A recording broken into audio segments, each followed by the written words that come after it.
Hello प्यारे विद्यार्थियों, स्वागत करता हूं एक बार फिर से आपके अपने YouTube चैनल जीडी क्लासेज 96 पर। प्यारे विद्यार्थियों, कैसे हो सब लोग? आशा करूंगा कि सब अच्छे होंगे और पढ़ाई वढ़ाई भी अच्छी चल रही होंगी। विद्यार्थियों, आज की क्लास के अंदर हम बहुत ही महत्वपूर्ण टॉपिक अपनी प्रश्नावली रचना। अक्सर विद्यार्थियों का जो कमेंट आया है वो इसी प्रश्नावली पर आया है कि सर, जिस प्रश्नावली को हमने ऑफलाइन क्लासों के अंदर एक इजी टॉपिक समझ लिया था, वो ही प्रश्नावली आज कोरोना कहर के इस चलती महामारी के अंदर हमारे लिए बाधा खड़ी हो गई है। विद्यार्थियों, मैं मानता हूं आपको इस प्रश्नावली के संबंध में कोई डाउट नहीं होगा और इस प्रश्नावली के संबंध में जो प्रश्न आता है एग्जाम के अंदर 6 नंबर का बनता है और आपकी जो कमी रह गई है वो उसे मैं भली भांति जानता हूं कि आपने इस प्रश्नावली को इतना इजी समझ लिया कि इन छुट्टियों के अंदर आपने इस प्रश्नावली की प्रैक्टिस नहीं की। विद्यार्थियों, प्रैक्टिस ही हमारे लिए सब कुछ है। इतने दिनों के अंदर आप रिवाइज अगर मारते अच्छे तरीके से तो ये प्रश्नावली आपके लिए उसी तरह इजी रहती जैसे आपके ऑफलाइन क्लासों के अंदर रहती थी। लेकिन घबराने की जरूरत नहीं है, आप मेरे से जुड़े हो, आपके अपने यूट्यूब चैनल जीडी क्लासेज 96 पर जुड़े हो, तो विद्यार्थियों हर आपको टॉपिक, हर प्रश्न जो आपको परेशानी उत्पन्न करे, उस प्रश्न का समाधान करने के लिए मैं आपके लिए हाजिर रहूंगा।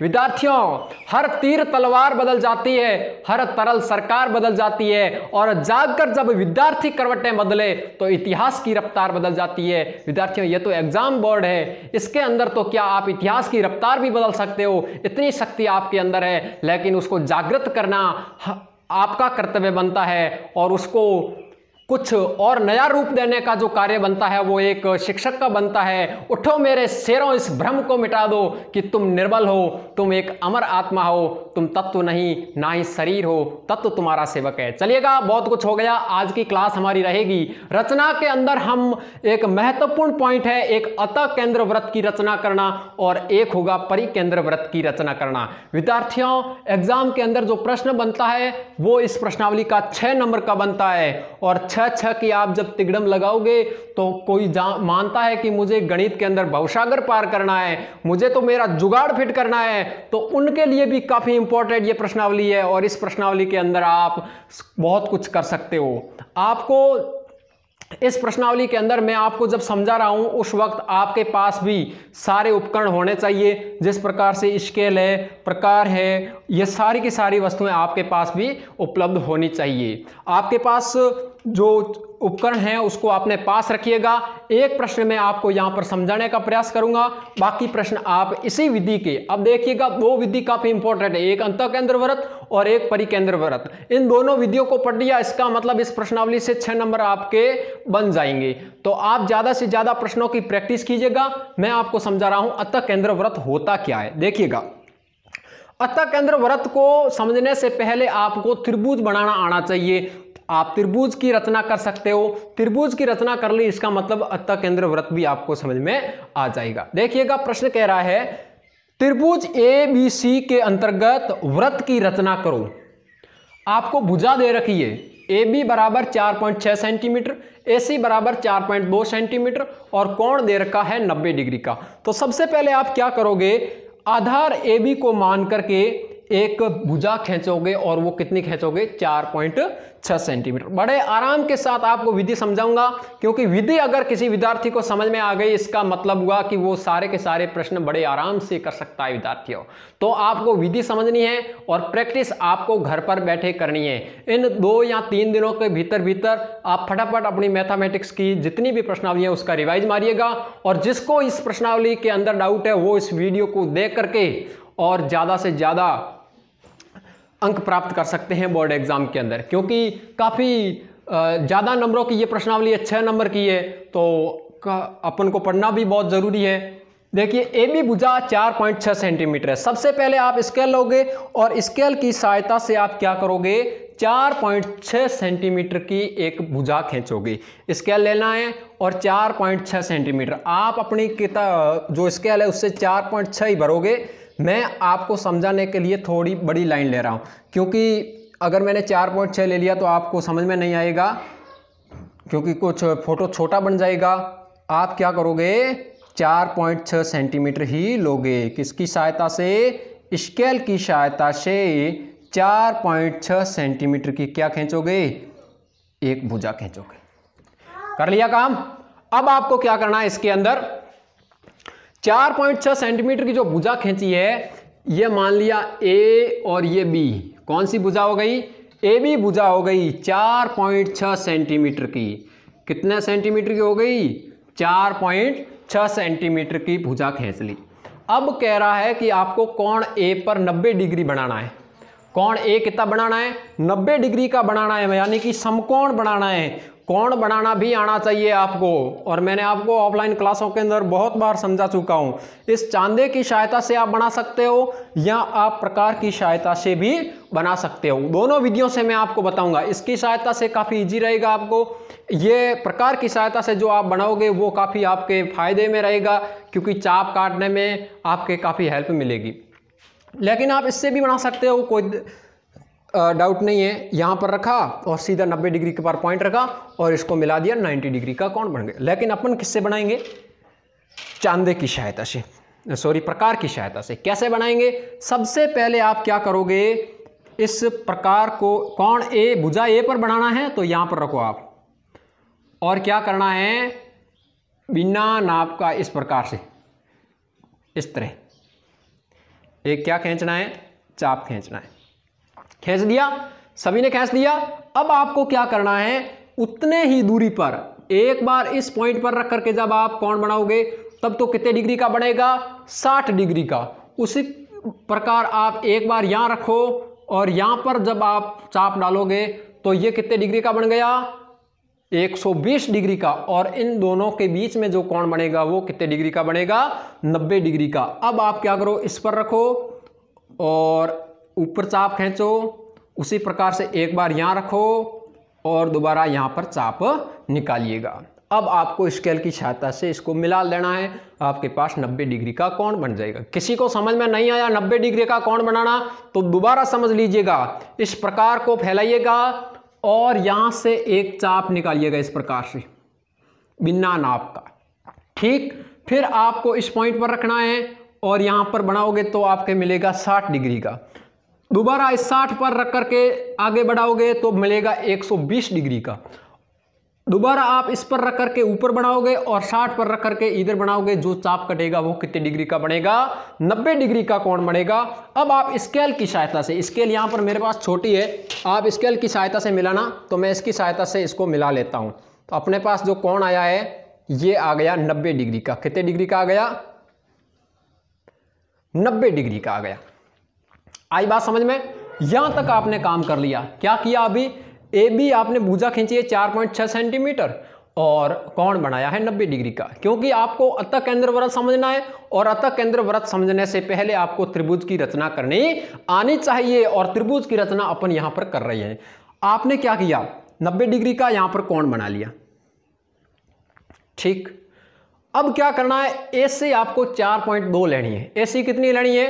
4.2 लेनी है। ये कितनी है? 4.2 है। इसका मतलब इससे थोड़ी क्या रहेगी? कम रहेगी। आप दोबारा स्केल उठाओगे और प्रकार भी उठाओगे और इनकी सहायता से आप क्या करोगे, यहां से 4.2 का क्या कर डालोगे, चाप निकालोगे इस प्रकार से। जैसे ही आप 4.2 यहां से भरोगे और वो 4.2 का ऊपर से ए से लेकर के यहां पर क्या काट दोगे, चाप काट दोगे, तब आपको 4.2 सेंटीमीटर भुजा मिल जाएगी। तो आप स्केल की सहायता से चाप काटिएगा, माप लेना है। ठीक है, इतनी दूरी है तो मैं यहां पर इतनी ही दूरी पर क्या काट रहा हूं, एक चाप काट रहा हूं यहां पर। ठीक है, यह हो गया 4.2 का। तो ये जो नया पॉइंट आया है ये अपना क्या हो जाएगा, सी बिंदु। कौन सा बिंदु हो जाएगा, सी बिंदु। और इसकी जो दूरी है ये कितनी है, 4.2 सेंटीमीटर। आई बात समझ में? हाँ, अब आपको क्या करना है, अब अपन को क्या करना है, सी और बी को मिला लेना है। आपको स्केल की सहायता से मिलाना है, स्केल लेनी है और स्केल की सहायता से मिलाओगे आप। ठीक है, ऐसे पकड़ करके बी बिंदु को किससे मिला लोगे, बी बिंदु को सी बिंदु के साथ मिला लोगे। ऐसे मिला लिया, सभी ने मिला लिया। अब आप क्या करोगे, ये तो भाई साहब त्रिभुज की रचना हो गई। किसकी हो गई? त्रिभुज की रचना। अपन को कहां तक जाना है? अतः केंद्र वृत्त की रचना करनी है। अब नोट कीजिएगा, मैंने आपको कहा अतः केंद्र वृत्त बनाने के लिए आपको करना पड़ेगा समद्वि भाजन, और वो किसका करेंगे? कोणों का समद्वि भाजन। ये आप अंडरलाइन कर लेना, कोणों का क्या करेंगे? समद्वि भाजन। कोणों का समद्वि भाजन कब करेंगे? जब आपको अतः केंद्र वृत्त की रचना करनी है, उस वक्त अपन कोणों को समद्वि भाजन करेंगे। और अगर यहां पर परिकेंद्र पूछा होता तो आप भुजाओं का समद्वि भाजन करते होंगे। इस चीज को आप नोट कीजिएगा। अगर ये छोटी बातें आपने माइंड के अंदर सेट कर रखी है तो आपके प्रश्न गलत होने की संभावना नहीं बनेगी। विद्यार्थियों, आप ये छोटी छोटी बातें नोट कर लेना कि अतः केंद्र वृत्त जब हम बनाएंगे तो उस अतः केंद्र वृत्त के निर्माण के अंदर हम कोणों का क्या करेंगे? समद्वि भाजन करेंगे। यह चीज आपको याद रखनी है। अब कौन से कोणों की समद्वि भाजन करना है? तो याद रखिएगा, आपको किन्हीं दो कोणों का क्या करना है? समद्वि भाजन करना है। कैसे करेंगे वो सुनिएगा। उठाओ प्रकार को और इस प्रकार को। देखिए, मैं ए और बी की भुजाओं का क्या कर रहा हूं, कोणों का समद्वि भाजन कर रहा हूं। आप सी और बी का भी कर सकते हो, ए और सी कोण का भी कर सकते हो। किसी भी दो कोणों का क्या करना है? आपको समद्वि भाजन करना है। मैं इस बी को समद्वि भाजन कर रहा हूं। कैसे करूंगा? देखिए, सबसे पहले बिना नाप का क्या करूंगा? एक चाप काटूंगा, ऐसे काट दिया। सबने काट दिया। अब आपको क्या करना है? इस पर रखो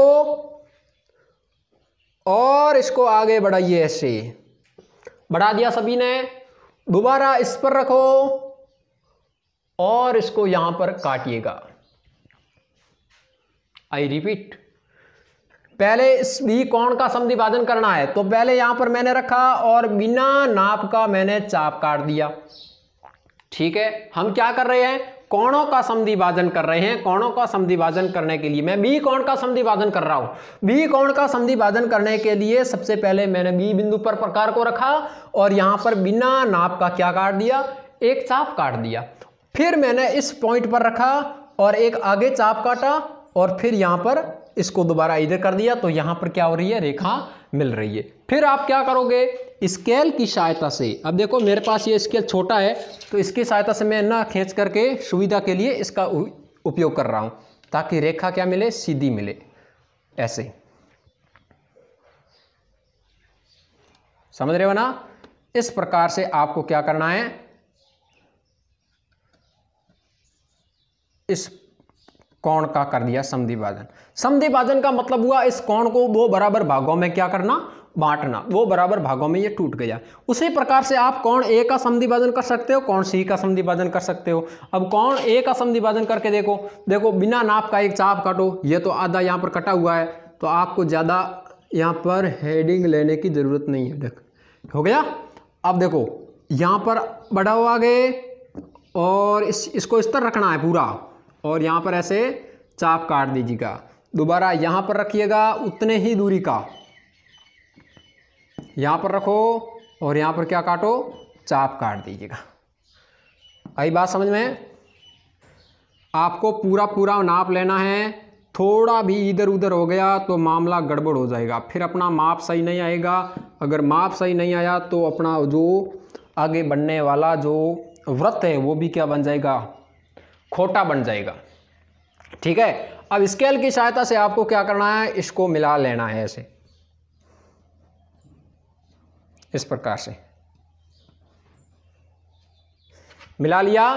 इस रेखा को भी आप आगे बढ़ाइएगा और जहां पर ये दोनों रेखाएं प्रतिच्छेदित हो रही है या हम कह सकते हैं जहां पर ये दोनों रेखाएं मिल रही है वो एक केंद्र है। वो क्या है? एक केंद्र है। और विद्यार्थियों नोट कीजिएगा, वही केंद्र आपका क्या कहलाएगा? अतः केंद्र कहलाएगा। क्या कहलाएगा?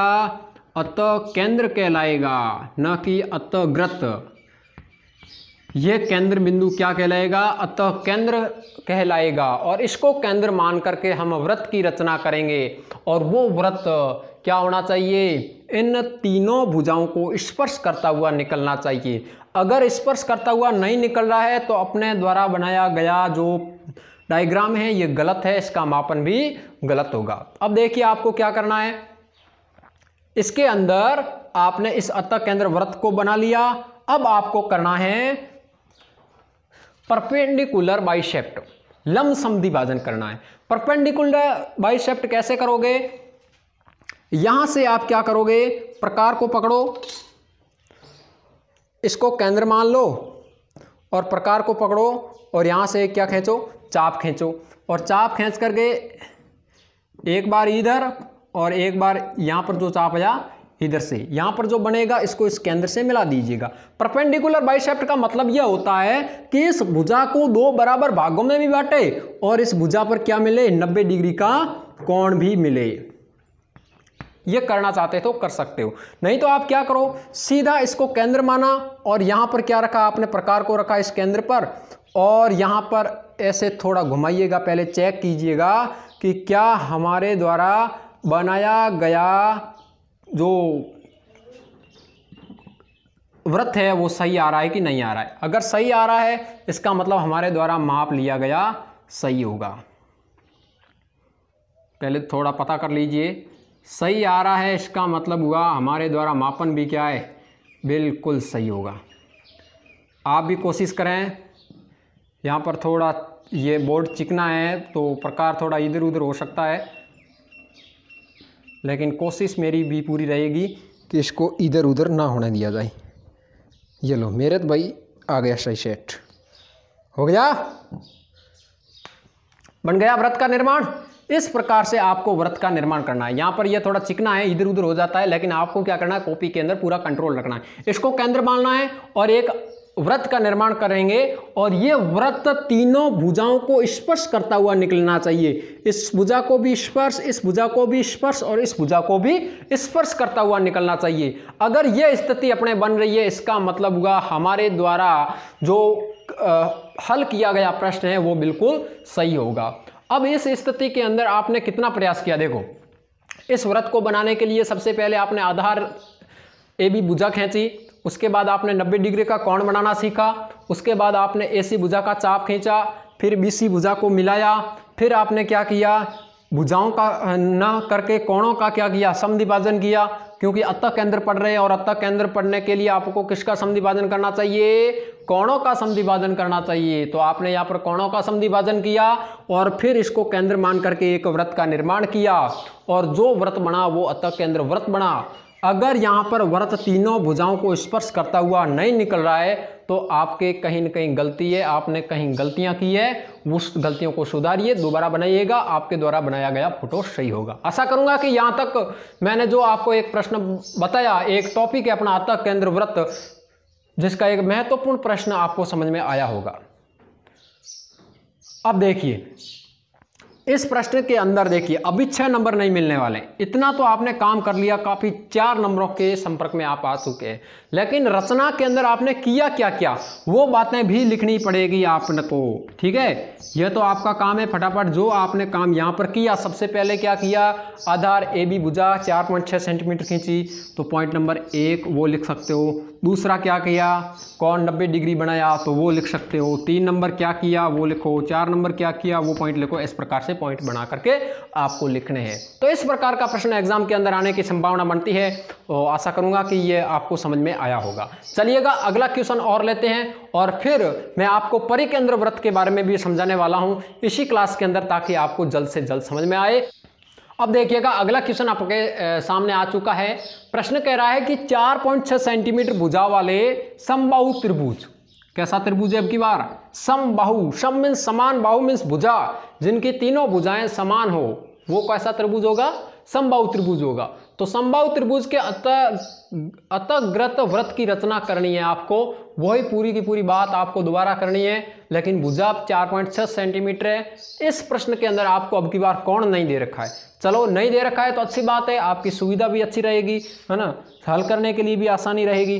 तो सबसे पहले आप क्या करोगे, स्केल की सहायता से 4.6 सेंटीमीटर की एक भुजा बनाओगे। कितने सेंटीमीटर की बनाओगे? 4.6 सेंटीमीटर की भुजा बनाओगे। आप 4.6 सेंटीमीटर बनाइए। मैं सुविधा के लिए थोड़ी बड़ी बना रहा हूं ताकि आपको समझ में अच्छे तरीके से आए। आपको कितने की बनानी है? 4.6 सेंटीमीटर की बनानी है। समझ रहे हो इस चीज को? तो इसको मैंने मान लिया ए और इसको मान लिया बी, और ये कितनी है? 4.6 सेंटीमीटर। यह प्रश्न कह रहा है समबाहु त्रिभुज के अंतर्गत। समबाहु मतलब यह ए बी भुजा 4.6 सेंटीमीटर है, और ऐसी भुजा भी 4.6 सेंटीमीटर होनी चाहिए, और बीसी भुजा भी 4.6 सेंटीमीटर होना चाहिए। अब आप क्या करोगे? प्रकार को पकड़ो, इसकी ए बिंदु पर रखो, फैलाइएगा इसको थोड़ा, बी तक जाइए। यह है आपके 4.6 सेंटीमीटर का। कितना सेंटीमीटर का है? 4.6 सेंटीमीटर का मैंने भर दिया चाप। अब इसकी सहायता से आप समबाहु त्रिभुज बना सकते हो। कैसे? पकड़ो, यहां से बिल्कुल इस तरह रखना चाहिए, हिलना नहीं चाहिए, और ऊपर एक क्या खींच दो? चाप। हिल गया तो मामला गड़बड़ हो जाएगा। कर दिया? अब उसी प्रकार से बी पर रखो, हिल गया तो मामला, हाँ गड़बड़ हो गया, ये हो गया ना। तो आप दोबारा यहाँ पर पकड़ो, पहले ट्राई कर लो, 4.6 से तो ज़्यादा नहीं हो गया, इसको केंद्र मानो और यहाँ पर ऐसे चाप काट दिया। जहाँ पर चाप निकला है उसको स्केल की सहायता से, मैं यहाँ पर आपकी सुविधा के लिए इसकी उपयोग ले रहा हूँ, तो लेकिन आपको किसका लेना है? स्केल का ही उपयोग लेना है, और इसको ऐसे मिला दीजिएगा। क्योंकि त्रिभुज कैसा है? समबाहु है, और समबाहु के अंदर क्या होती है? भुजाएं। तीनों भुजाएं त्रिभुज की बराबर होती है। इस प्रकार से आप मिला दीजिएगा। हो गया काम? ये पॉइंट आ गया सी, ए बी और सी। और त्रिभुज कैसा है? समबाहु त्रिभुज है। ये 4.6 सेंटीमीटर है, ये भी 4.6 सेंटीमीटर, ये भी 4.6 सेंटीमीटर आपको भुजा मिल गई है, आपने माप ले लिया। अब आगे क्या कह रहा है प्रश्न? आगे सीधा कह रहा है अतःग्रत वृत्त की रचना कीजिए। अतःग्रत वृत्त की रचना करनी है तो आपको एक ही चीज नोट करनी है, सबसे पहले त्रिभुज की रचना करनी है, और त्रिभुज की रचना करने के बाद आपको अतःग्रत वृत्त के अंदर आपको कोणों का समद्विभाजन करना है। और कोणों का समद्विभाजन करने के लिए आपको क्या करना पड़ेगा? मैंने आपको अभी बताया था, किन्हीं दो भुजाओं को, दो कोण ले लो और उनको बिना नाप का क्या करो? एक चाप ऐसे खींच दो। हो गया? अब इतनी ही दूरी पर आप इधर एक खींच लो, और इतनी ही दूरी पर, हिलना नहीं चाहिए, हिल गया तो काम खोटा हो जाएगा। कैसा हो जाएगा? खोटा। बी बिंदु पर रखिए, और यहां से चाप बिना नाप का, फिर एक बार यहां रख करके चाप निकालो, और एक बार यहां रख करके इस प्रकार से चाप निकालना आपको। ठीक है? अब दोनों को मिला लीजिए। आप किसका उपयोग करोगे? स्केल का इस्तेमाल करोगे। ठीक है? और इसको कैसे मिलाओगे? देखिए इस तरह से, ये अपन ने कर दिया भुजाओं का, सॉरी कोणों का समद्विभाजन कर दिया। क्या कर दिया? कोणों का समद्विभाजन कर दिया। इस तरह से आई बात समझ में? अब आपको देखने को मिल रहा है यहां पर दोनों जो रेखाएं जो आपने खींची है, दोनों ही रेखाएं यहां पर प्रतिच्छेदित हो रही है, टकरा रही है, स्पर्श कर रही है। तो आप कह सकते हो ये जो केंद्र बना है, इस केंद्र को हम कहेंगे अतः केंद्र। क्या कहेंगे? अतः केंद्र। और यहां पर लाइन लिखोगे, अतः केंद्र के अंदर हम कोणों का समद्विभाजन करते हैं, लिख दोगे ना। और फिर बाकी जो रचना के जितने भी आपने पॉइंट काम में लिए वो आप एक तरफ लिख सकते हो। अब इसके अंदर क्या करोगे? आप उठाइएगा प्रकार। अब देखो इसके अंदर आप परपेंडिकुलर बाइसेप्ट भी कर सकते हो। कैसे कर सकते हो? मैंने ऊपर वाली क्लास के अंदर बताया था आपको, पिछले प्रश्न के अंदर बताया था ना। यहां से आप एक चाप निकालिएगा ऐसे, ये अपन कर रहे हैं परपेंडिकुलर बाइसेप्ट, है ना। लंब इसकी भुजाओं का क्या कर रहे हैं? देखिए दोबारा यहां पर रखो, यहां पर, और एक बार यहां पर रख करके इसको क्या कर दो, काट दो। काटने से होगा क्या विद्यार्थियों कि ये जो भुजा है ये दो बराबर भागों में भी बढ़ जाएगी और इस भुजा पर 90 डिग्री का कोण भी बन जाएगा। तो यहाँ पर इसको आप मिला लीजिएगा ऐसे, ठीक है, स्केल की सहायता से मिलाना है आपको, मैं आपको सुविधा के लिए ऐसे मिला रहा हूँ। यह आपने कर दिया परपेंडिकुलर बाइसेप्ट, ठीक, भुजा दो बराबर भागों में भी बढ़ गई और 90 डिग्री का कोण भी बन गया। समझ में आ रही है इतनी सारी बातें। अब मैं आपको ले चलता हूँ वृत्त के निर्माण की यार। वृत्त का निर्माण कैसे करोगे, इसको मानो केंद्र और घुमाइएगा प्रकार को, यहाँ से देखिएगा क्या आपके द्वारा बनाया गया जो वृत्त है वो सही जा रहा है कि नहीं जा रहा है। ऐसे नक्शा बना दी, बिल्कुल सही जा रहा है। सुइये को इस तरह रखिए और खींच दीजिएगा लाइन को, बिना घबराने की ज़रूरत, आपको सीधा वृत्त निर्माण बनाना है। ऐसे देखो यहाँ पर थोड़ा प्रकार इधर उधर हो रहा है, आपको बिल्कुल इस तरह रखना है, ठीक है, ऐसे बन गया, वृत्त का निर्माण हो गया ना। क्योंकि ये चिकनी सतह है, इसके अंदर क्या है तो प्रकार ऐसे फिसल जाता है। आपका माप बराबर होगा ना तो आपके बिल्कुल एक्यूरेट वृत्त का निर्माण होगा। इस प्रकार से पूरी भुजाओं को स्पर्श करता हुआ निकलेगा, समझ रहे हो ना। तो ऐसे आपको वृत्त के निर्माण की रचना करनी है और ये कैसा अतग्रत वृत्त का निर्माण हो गया। आशा करूंगा कि यह प्रश्न भी आपको समझ में आया होगा। ले चलता हूं आपको परिकेंद्र वृत्त के बारे में कि क्या होता है परिकेंद्र और उसके अंदर किसका समद्विभाजन करते हैं। तो एक बार इस वीडियो को ज़्यादा से ज़्यादा शेयर ठोक दीजिएगा और अपने जितने भी साथी है, अपने दोस्त, अपने भाई जो 10th क्लास का ये बोर्ड एग्ज़ाम देंगे उन विद्यार्थियों के लिए आप इस वीडियो को एग्ज़ाम से पहले अवश्य पहुंचा दें। और अगर किसी को मैसेज की तरह ना करके उसको पर्सनल कॉल करके बता दीजिएगा कि YouTube पर जाकर के आप GD क्लासेज 96 चैनल को सर्च कीजिएगा और उसके अंदर आपको एक प्लेलिस्ट मिलेगी। उस प्लेलिस्ट पर आपको लिखा मिलेगा 10th क्लास क्रैश कोर्स और उसके अंदर यह प्रश्नावली आपको देखने को मिलेगी। इससे पहले आपको ट्रिग्नोमेट्रिक, बहुपद, ऐसी बहुत सारी प्रश्नावलियां जो अच्छी और 6 नंबर की बनने की संभावना बनती है, उनके लिए मैंने वीडियो बना दिए हैं, तो वो भी आप अवश्य देख लें, आपको बहुत कुछ फायदा होने वाला है। विद्यार्थियों शेयर भी अवश्य करें इस वीडियो को और अपने चैनल को सब्सक्राइब अवश्य कर लें। सब्सक्राइब अगर किसी के YouTube चैनल हिंदी मीडियम के अंदर लिखा है तो हिंदी लैंग्वेज है तो उसके अंदर क्या होगा, नीचे लिखा होगा सदस्यता लें। तो उस सदस्यता लें वाले लाल बटन पर जब आप क्लिक करोगे तो वहां पर दोबारा लिखा हुआ आएगा सदस्यता ले ली गई है।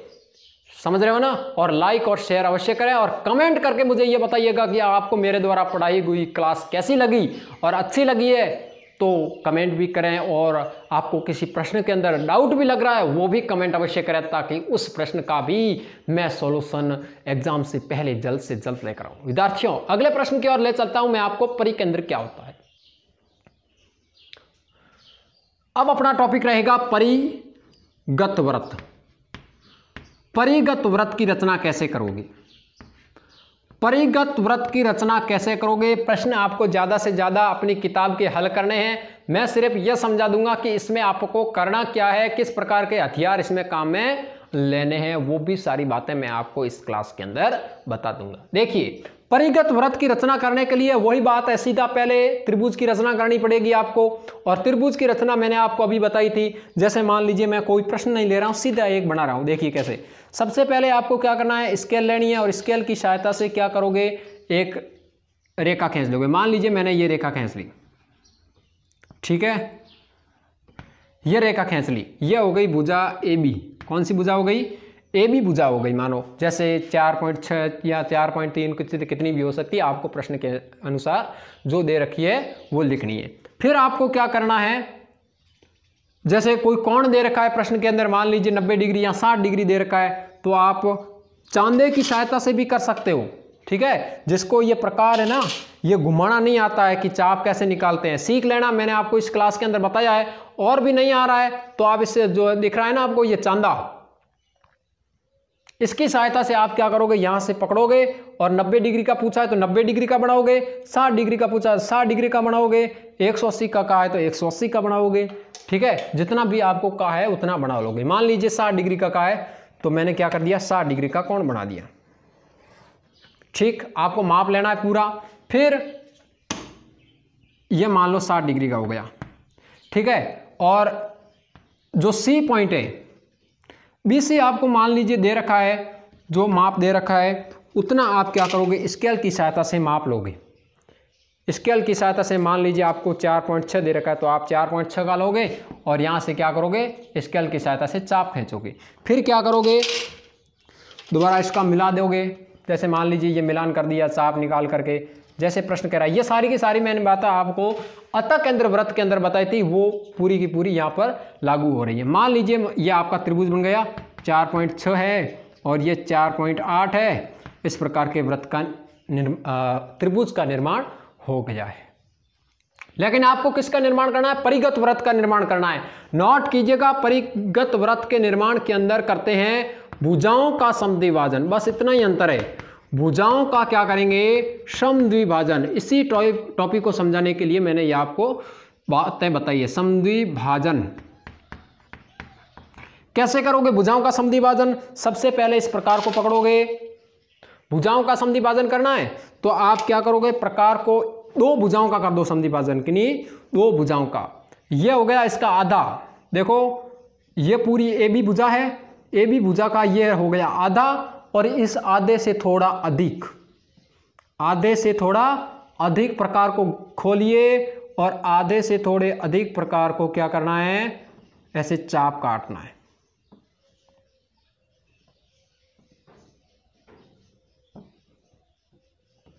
समझ रहे हो? उसी प्रकार से इसको यहां पर रखिए और आधे से थोड़ा अधिक क्या करोगे, चाप खींचोगे।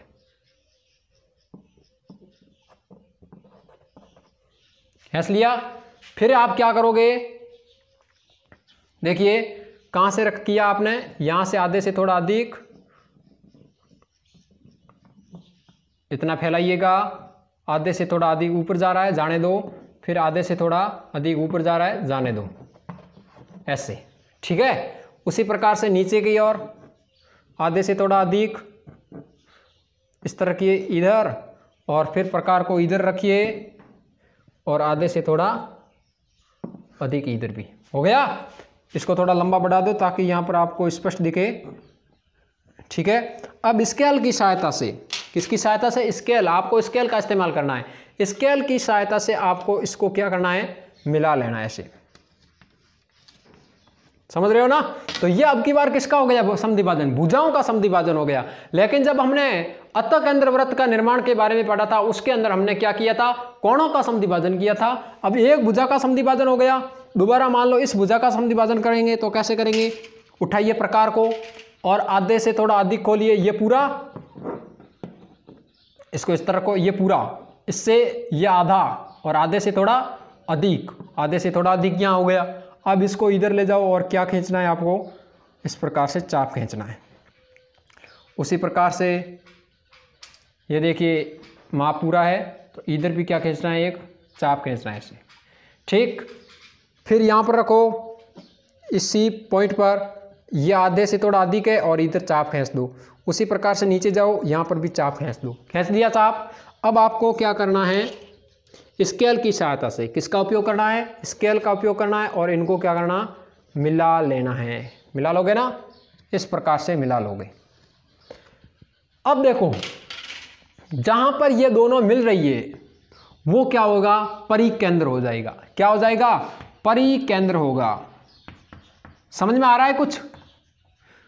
आपने जो बातें अतः केंद्र के अंदर कही थी वही सारी की सारी करनी है, लेकिन इसके अंदर समद्विभाजन किसका करना है, सिर्फ और सिर्फ भुजाओं का करना है। भुजाओं का समद्विभाजन कैसे होता है ये मैंने आपको बता दिया है। अब आपको क्या करना है, यहां पर क्या रखना है, प्रकार रखना है। प्रकार को रख करके जो वृत्त बनेगा अब की बार, वो बाहर की तरफ आना चाहिए। वृत्त कहां आना चाहिए, बाहर की तरफ आना चाहिए। और इन तीनों भुजाओं को स्पर्श करता हुआ अगर बाहर वृत्त बन गया तो आपका परिगत वृत्त होगा। नोट कीजिएगा विद्यार्थियों, ये चीज आपको याद रखनी है। इसको केंद्र मान करके जब आप वृत्त का निर्माण करोगे तो वो अगर बाहर की तरफ तीनों कोणों को स्पर्श करता हुआ निकले, इसका मतलब हुआ आपके द्वारा बनाया गया परिगत वृत्त भी सही है, आपके द्वारा लिया गया माप भी सही है। तो आशा करूंगा कि आज के क्लास के अंदर जितनी भी मैंने आपको बातें बताई है वो आपको सही तरीके से समझ में आई होगी।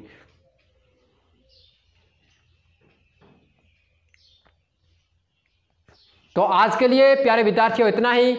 और मिलते हैं अगली क्लास के अंदर। तब तक के लिए हंसते रहिए, मुस्कुराते रहिए, घर में रहिए, अपने परिवार का ख्याल रखिए, अपने स्वयं का ख्याल रखिए और अच्छे से आप तैयारी कीजिएगा एग्ज़ाम की। मेरी तरफ से आपको एग्ज़ाम में अच्छे अंक प्राप्त करने की अग्रिम शुभकामनाएं। बहुत बहुत धन्यवाद।